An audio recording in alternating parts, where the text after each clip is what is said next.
Claro, la violencia de género es un patrón sistemático. Un patrón significa que no es algo individual, sino que se va repitiendo a lo largo de la conducta, particularmente de una pareja en el caso de la violencia de género, o en el trabajo, en ambientes públicos o también privados, que involucra tanto violencia en el aspecto físico, psicológico, económico, y que sobre todo, eso es muy importante, tiene un fin de control, o sea, usualmente de sumisión de la persona a la que se ejerce la violencia.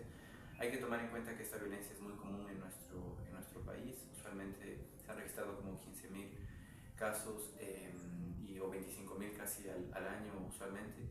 Y también que alrededor en el aspecto mundial, uno de cada tres mujeres usualmente vive en algún tipo de violencia en su vida. ¿Cuáles son los principales efectos psicológicos que sufren las víctimas de violencia de género? Claro, es muy importante. Hay efectos como más generales, por ejemplo, depresión, ansiedad, estrés postraumático, súper importante. La mayoría digamos, de efectos tienen que ver con las situaciones traumáticas. No necesariamente un estrés postraumático de por sí, pero dificultades luego para el relacionamiento, para confiar, reacciones bastante complicadas luego en el aspecto del sueño. Pueden haber inclusive ideación suicida mucho más fuerte en las mujeres que han vivido violencia de género. Y por otro lado también es importante que se reduce la agencia. La agencia es la capacidad para decidir. La persona empieza a confiar menos en lo que puede hacer y le hace sentir que eso, es esa idea de que no puedo hacerlo, no voy a poder lograrlo, necesito de otra persona, y obviamente también engancharse a pensamientos sobre que no es valiosa o es una persona, digamos, que merece algún tipo de maltrato. ¿Cómo influye la violencia psicológica en comparación con la violencia física? Bueno, la violencia física tiene un efecto particularmente, aunque parezca muy obvio, obviamente sobre nuestro cuerpo. Entonces, ¿qué significa esto? Que hace que a las personas les sea más fácil, a los familiares, a los trabajadores, digamos, a las personas que trabajan con la persona, identificar eso en el entorno. Entonces es más fácil pedir ayuda. Y además hay un mito de que la violencia física es, entre comillas, más grave. Entonces las personas tienden a actuar más rápido. Sí hay obviamente factores de ansiedad y de estrés postraumático en las mujeres que han vivido violencia de género física, pero la violencia psicológica tiene un efecto mucho más prolongado. Eso se ha probado a partir de los estudios.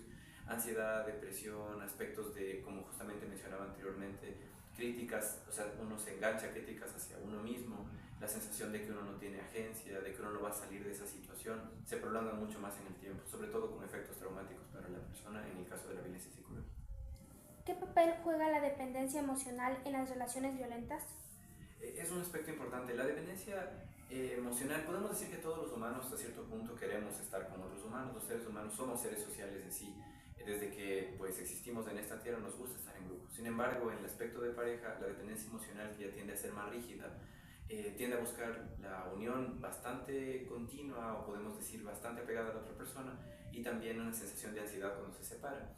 La dependencia emocional tiene algunas relaciones con la violencia. La primera la puede facilitar, es decir, una persona que ya tiene una dificultad para, digamos, regular su ansiedad en el momento que su pareja se separa o le manipula o le dice, bueno, me voy a ir, le puede ser mucho más difícil romper ese ciclo. Además, puede mantener, o sea, no solamente que se produzca como una variable facilitadora, además puede mantener, es decir, hacer difícil salir por esa sensación de que voy a estar sola, si la persona se va no voy a poder seguir. Son frases que a veces enganchan en la persona y le hacen difícil poder actuar. Es posible, sí, con terapia, pero en ocasiones puede ser difícil. Y el tercer tipo de relaciones que a veces crea, o sea, una relación en sí violenta puede crear un tipo de dependencia emocional, justamente a momentos, como es un ciclo, en momentos hay violencia, en otros momentos hay situaciones como de, mira, no pasa nada, voy a mejorar. Eso crea una sensación de incertidumbre y eso puede crear en sí una mayor niveles de dependencia para la persona. ¿Qué impacto tiene la violencia de género en los niños o niñas que crecen en este entorno? Sí, es muy importante ese aspecto porque hay que tomar en cuenta que usualmente la violencia de género se da justamente en la familia y eso involucra, por supuesto, a los niños y niñas. Pueden ser, en los niños y niñas hay dos palabras bien claves aquí, las manifestaciones externalizantes, que son todo lo que implica agresividad, desafío, digamos, de los profesores, de sus propios padres, de autoridades de otros adultos, la sensación de impulsividad, no solo la sensación, sino el ser impulsivo también. Y por otro lado, internalizantes, o sea, ansiedad, dificultades de sobrepensamiento, inclusive en edades tempranas, depresión, inclusive ideación sobre que no van a poder salir de esto, mucho miedo, inclusive pueden no solo preocuparse digamos, por la madre en el caso que es violentada, sino inclusive por el padre, por no saber cómo arreglar la situación, un sentimiento de que ellos deben de manejar eso, deben cambiarlo, y obviamente a largo plazo Eso puede afectar luego en si confían en otras personas, en cómo regulan sus impulsos. Entonces no es una sentencia, no significa que todos los niños van a ser afectados en el futuro, pero por supuesto que esto puede tener muchos efectos en su salud mental a largo plazo. ¿Qué recomienda a las personas que sospechan que un familiar o amigo está siendo víctima de violencia? Eso es muy importante. Creo que lo primero que podemos hacer es abrirnos a tener una comunicación en general abierta con las personas que nos rodean, nuestros hijos, nuestros hermanos, nuestra familia. Abierta, ¿a qué me refiero? Sin juicios, sin prejuzgamientos. Sobre todo, uno de los grandes retos para que las mujeres hablen de la violencia es que se les prejuzga, se les ve como que son débiles, como que exageran, como que están viendo cosas donde no hay, y eso hace que obviamente las personas no hablen de esto. Entonces, algo que yo siento que es muy importante primero escuchar sin prejuzgamientos, respetar el ritmo de la persona. Sé que a veces suena muy obvio decirle termina la relación, pero a veces no es tan sencillo. El acompañarle en el proceso, yo pienso que la palabra clave aquí es paciencia.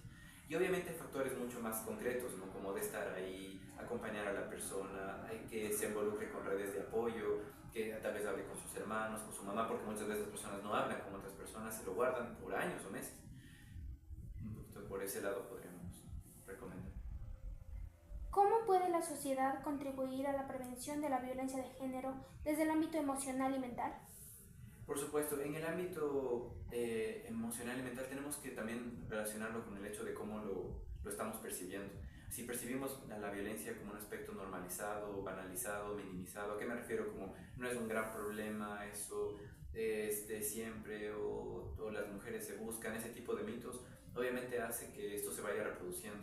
Y sobre todo siento que el papel de la sociedad es cómo vamos criando a nuestros hijos y hijas. Por supuesto, los padres somos seres humanos, nos vamos a equivocar en momentos, pero si por supuesto vamos generando una sensación en nuestros hijos de que no pueden equivocarse, de que al menor situación de frustración deben reaccionar, y sobre todo vamos inculcando en ellos ciertos prejuicios machistas sobre el hecho de que las mujeres deberían hacer esto, las mujeres deberían callarse, hay que controlar, hay que mostrarse más fuerte. Todos esos prejuicios van obviamente generando distintos tipos de violencia. Hay que recordar que nos hablamos de la física, psicológica, económica, toda esa sensación de que el hombre tiene que tener más poder o competir con otros hombres para mostrarse más fuerte. Eso hace que se vaya generando. Entonces, ¿qué compartimos? Es algo muy importante, me refiero a nuestras redes sociales, de la manera en la que hablamos, cómo escuchamos a las personas cuando cuentan alguna situación de violencia de género que pasó en el pasado. No es del lado de la culpabilización o la normalización, sino tampoco significa juzgar a la persona que lo cometió, pero sí verlo desde un lado de, listo, esto pasó, esto es algo que, sobre todo cuidar, culpar a la víctima y tratar de generar algún tipo de cambio en esto y de concientización. ¿Qué mensaje le daría a una mujer que está sufriendo violencia y aún no ha pedido ayuda? Eso es súper importante y me parece una pregunta muy humana, y pienso que lo primero es que es normal, yo pienso que eso es muy central porque trabajo en esto bastante seguido, y es primero decirle que es muy normal si tiene miedo a hablar, o sea, que es comprensible, que eso no le hace débil, no le hace que esté enferma ni trastornada. Es normal porque a veces hay mucha estigmatización, hay mucha frustración de parte de los familiares, hay esa sensación, como digo, de banalización, como no es nada. Entonces lo primero que diría es que es normal que sienta eso, pero que también vaya recordando también sus recursos, que él es importante, y que vaya saliendo poquito a poquito, que dé un paso. Tal vez el primer paso no siempre va a ser tan sencillo como poner una denuncia, pero al menos hablar con alguien más, que hable con alguien que confíe, que le quiera, y que tal vez no siempre todos le van a poder escuchar de la manera perfecta, pero que lo intenten. Yo siento que es importante, y si le es posible también conectar con ciertos servicios de apoyo comunitarios, sociales o profesionales, ya sea públicos, privados, que pueda dar ese paso, que sobre todo estamos aquí también para poder apoyar a los profesionales, y también que sé que los familiares, sobre todo cuando nos quieren, les es difícil, pero que también pueden apoyar mucho.